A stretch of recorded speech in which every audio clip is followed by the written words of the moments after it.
past the excursion lies the Ford graveyard. Ooh. Well, and that. But that's Chevrolet, so it was junk when it rolled out of the factory. Oh, man. Let's go over some problems we've got here.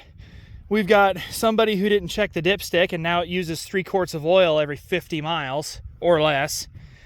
We've got 543 valve. I think that's enough of an explanation. And, of course, we have the good old power stroke, which we don't know exactly what's wrong with the power stroke. I suspect a bent valve or a stuck lifter of some variety or other.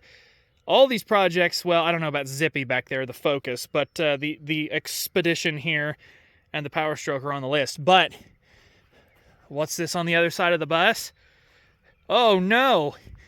The F-250, is it in the Ford graveyard too? No, it's not. The title probably gave it away, but in case it didn't, I finally blew a plug out of this engine. Finally. And this is a 2-valve. Before anybody starts freaking out, it's not a 3-valve, it's a 2-valve. And that was sometimes an issue. I always have maintained that the V8s had a bigger problem with exploding spark plugs than the V10 or ejecting spark plugs, whichever word you want to use. And I still hold to that, but I'm also like, well, I'm not saying it never happened on the V10, obviously, but that's the first plug this thing has ejected in 221,000 miles. And this is the second set of plugs it has on it right now. The factory was the first set, if that's any indication. So everything worked out okay. This happened yesterday. It was super convenient. Like, if you were going to explode a spark plug out of a Triton, it was pretty convenient the way it happened. Early in the day, and I got up early because I knew I had a lot to do. I didn't expect this, but I knew I had a lot to do. All the spare time I made yesterday was consumed with repairs, not just on this, but other stuff. Anyway, got up early. It was on property that we own. It wasn't very far from the house. I had the spare parts on hand. I can't do the thing with my fingers where I have to do this. I'm sorry. The threads weren't screwed up on the cylinder head, and the rest of the spark plugs appear to be tight. That's pretty convenient. Like, if you're going to screw something up like that, that's about the way you want to do it. All right, so I had to get a drink. Sorry. Get a little parched. This is the 4th attempt of this video, so maybe we can get it right this time. A little bit more detail, and then there's a story if you want to stick around for that. But this is the plug and coil in question. This is how it came out. Not bad. If you look here at the plug, it hammered the ground strap in when it ejected. The piston did not, like, smash the plug in or anything. I don't think that's what happened, obviously, because the threads are still good. And I was amazed that the threads are still good on this plug. It's really not too bad. The porcelain's not cracked or anything either. I put this back together for demonstration purposes, but I thought about, because I was looking at this, and I thought about getting my gap gauge, prying that ground strap back out, gapping the plug, and tossing it back in there. I thought about it, and honestly, the only time I would have done that is if I was on the side of the road in the middle of nowhere, and this is what I had to work with. That's the only time I would have done that. And it probably would have worked. But I'm going to throw that spark plug away. Well, I'm not going to throw it away because I collect those because I'm a weirdo, but that's actually kind of a collector's item. Oh, look, Ma, the first spark plug I spit out of my engine. So, not too bad. Anyway, the coil is still good too. I think if I JB weld that ear back on, it'll be good to go for another 50,000 miles. So yeah, it worked out. It was pretty convenient the way everything was. And what's funny is, used coil, new plug. I had a new plug floating around here at the house. Town's not that far away. I know they have them. I know they have coils too. But this is, I bought these T-Series coils when I redid them. But I had the old number 7 coil in here. And it was the number 7 plug and coil that got damaged right back in here. Might be able to see it underneath the intake horn.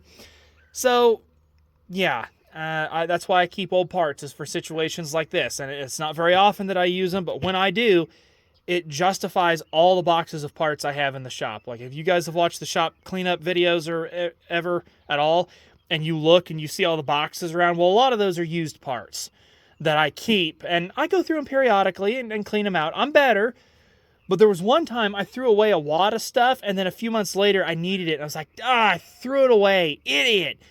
But anyway, that's why we keep the spare parts. So if you want to stick around for a few more minutes, like 35, I'm kidding. I don't want to take that long. I need to get to work on this. There's a little story, but that's basically the gist of what happened and how it resolved itself. So I've got it out here.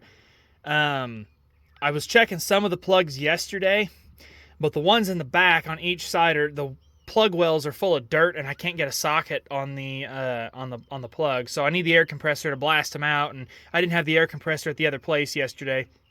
So I'm going to do it today and make sure that everything's good, because we're looking at hooking onto that heavy-ass trailer again, and we've got a cultivator we need to go get this weekend, and it has to be disassembled, and we're taking the skid steer, and this thing's going to have to run hard again, and I just want to make sure it's okay. So that's pretty much the gist of what happened and all that. And this thing was running pretty hard recently, and it didn't cause a problem. I'll summarize the story that way if you don't want to stick around, and then I will also say that this thing's been picking up a lot of slack recently. It's been pulling trailers quite a bit. And I didn't even think to check the spark plugs. I probably should have, because I know it's an issue on these.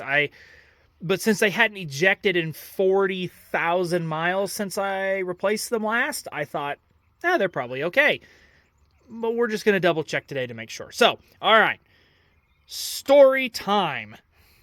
All right, so this whole tragedy goes back to something I said in the beginning of the video about the focus and the lack of oil being checked. I changed, okay, so, well, I might as well give the whole account because, well, why not? I don't have a lot of videos on Zippy. So my sister needed a car, right? So Dad found one on auction, and he's like, hey, you want to buy this? And it didn't go for much because it wouldn't run. It would start and run, but then when it got hot, it wouldn't start again. It acted all wonky. Excuse me. And so we thought, okay, the motor needs to be rebuilt. And I told her, I said, I'll rebuild the motor. If you'll buy the parts, I'll donate my labor to help you out, okay?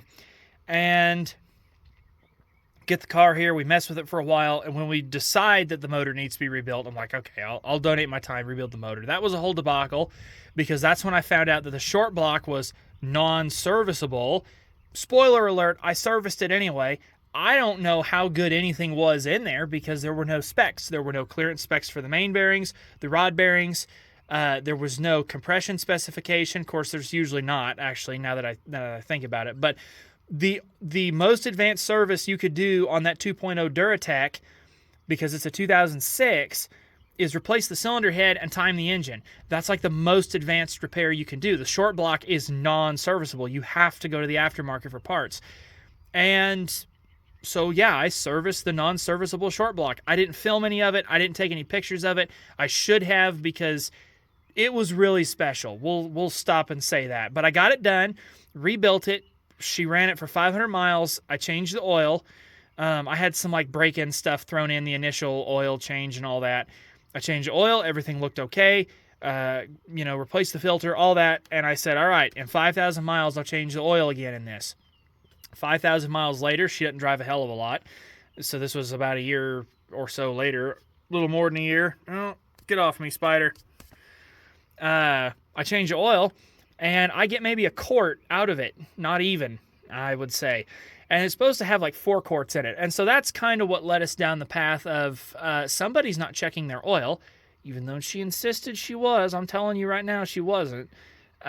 Blew the car up. And you might say, well, why are you calling out your sister like that? Well, because I'm pissed off at her. Because I spent a lot of time to do that job, and it was pretty disrespectful that I donated my labor, and she just couldn't be bothered to pull a dipstick. But, well, it happens. So, because I don't have time to pull that out and rebuild it, I don't even know if it can be rebuilt. I don't think it was supposed to be rebuilt the first time. It's probably a little worn, and I shouldn't have done what I did.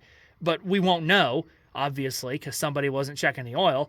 Dad and I both said to her, well, you're going to have to find a car. You're going to have to buy a car. We don't have time to screw with the one you broke. It's using so much oil now. It probably has enough power left in it to get to the junkyard, and that's about it. I don't know that we're going to scrap it yet, but anyway, back to the point. Told her she had to buy a car. So she called around, she looked, she found one in her price range in Iowa. But that's what was available. That's what was going to work for her. And so, you know, she paid for Dad and I to go up to Iowa, not at rate. We cut her a hell of a break on the labor, but she paid for the fuel, she paid for the food, and we went up there with that trailer, and we got the car, and we came back. That was about a 1,300-mile round trip, and we made a 24-hour trip out of it.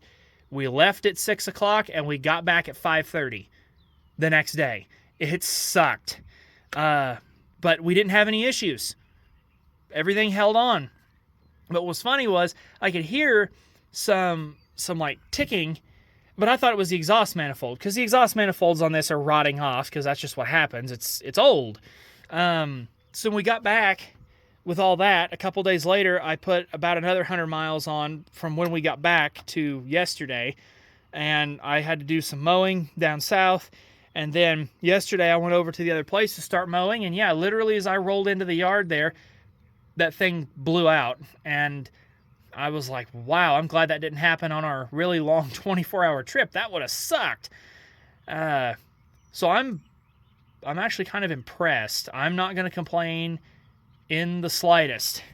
That's not bad at all. That's about the luck we have around here. There's more than one story like that, if you can believe it. So I thought that was just kind of interesting, just to show how lucky we got that it didn't come out before then, and how long it held on. And because we drove on the interstate up there for the most part. On the way back, we did not drive on the interstate, because that's when we found out that the roads of Nebraska and Iowa are complete crap.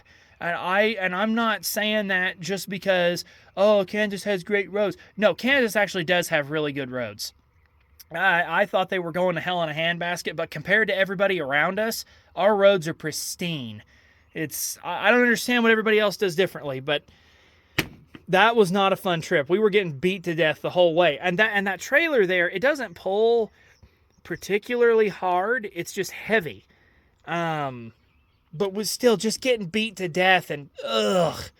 That was an exhausting adventure. I still don't think I'm fully recovered from that, but that's all right. So, yeah, I want to get all these checked out, because what we're going to try and do this weekend, today is Wednesday, what we're going to try and do this weekend is load up the skid steer and head down to the Oklahoma, and those roads are going to suck even more than Nebraska and Iowa, let me tell you.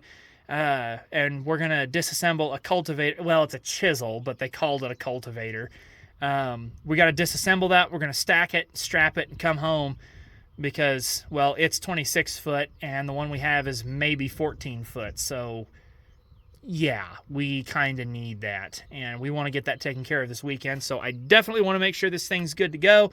But, you know, it didn't run hot. The transmission didn't overheat. The fluid's still good and red. You know, I wasn't burning more stuff off the clutches. It shifted fine. For a 220,000-mile, 25-year-old pickup, this is doing pretty good. Although I really wish we had the Power Stroke. That trip would have been so much easier with that damn Power Stroke. It would have pulled that trailer like it wasn't even back there. But the V10 did all right, I would say. That'll do, Ford. So we're going to do a little TLC on her here, probably blast off all the gunk that shows up and clean it a little bit. I might even wash the mud off the tires and the running board, and there's a lot of mud, and it's supposed to be hot today, so it'll dry good. So yeah, that's the tragedy of the blown spark plug, and I might do a separate video on Zippy. I'm real sore about it. I'm not very happy. And I don't know what we're gonna do with it, but that's for that video. For now, I'll get off here. I need to get to work. I appreciate you guys stopping by and checking it out. I've got a couple more videos I'm working on that if I can actually speak fluently for about, I don't know, 10 minutes, I can upload them. So keep an eye out for those, maybe. I won't be able to talk correctly for the rest of the day now because I said that. So wind's picking up, motor's cooled off enough I can work. I'm going to get on it, and we'll see you guys later.